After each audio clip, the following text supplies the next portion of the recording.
And right now at 11 o'clock new tonight, the CDC is telling governors the agency is preparing for distribution of COVID-19 vaccines this fall. Thank you for joining us tonight. I'm Debbie Knox. And I'm Bob Donaldson. CBS 4 has confirmed Governor Eric Holcomb received this letter. It asks states to help distribution facilities become fully operational by November 1st, just 2 days before the election.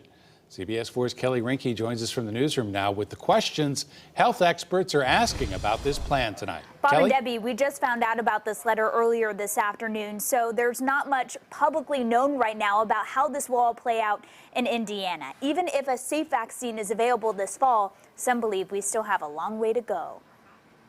Potentially promising news in the fight against COVID-19. A letter from the CDC to governors says it's preparing to implement a large-scale distribution of COVID-19 vaccines in the fall. Is it going to be sent to every pharmacy, every doctor's office, every hospital?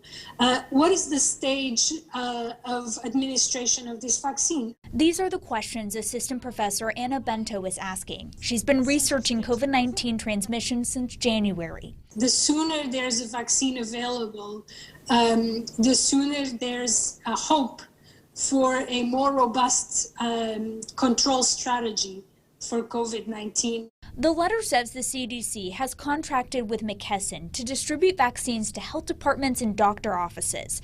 It also asks governors to consider waiving requirements that would prevent these facilities from becoming fully operational by November. This is a necessary part of being able to deliver a vaccine. You don't just create a vaccine, you actually have to have a way to distribute it. Sean Granis at the Regan Street Institute analyzes COVID-19 data in Indiana. I don't know that I see the evidence that we're going to be ready on November 1st, but I'm hopeful. Perhaps there's information that I don't have access to. On Sunday, the commissioner of the FDA told the Financial Times the department could authorize a vaccine before the end of phase 3 clinical trials, as long as officials believe the benefits outweighed the risks. There will have to be a very high number of people protected, vaccinated, in order to achieve what we've been talking about herd immunity.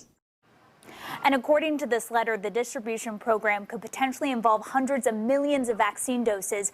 Governor Holcomb's office says they will work with the CDC and McKesson on next steps. Bob. And Kelly, there's always going to be questions about who gets the vaccine first. Did this letter clarify that? Yeah, Bob, it did not. But that's a question infection preventionists in Indiana are asking, too. They wonder if there will be enough doses to vaccinate everyone. Will we be able to vaccinate infants, and who will be our target population? And of course, they're asking if these vaccines have any side effects. Obviously.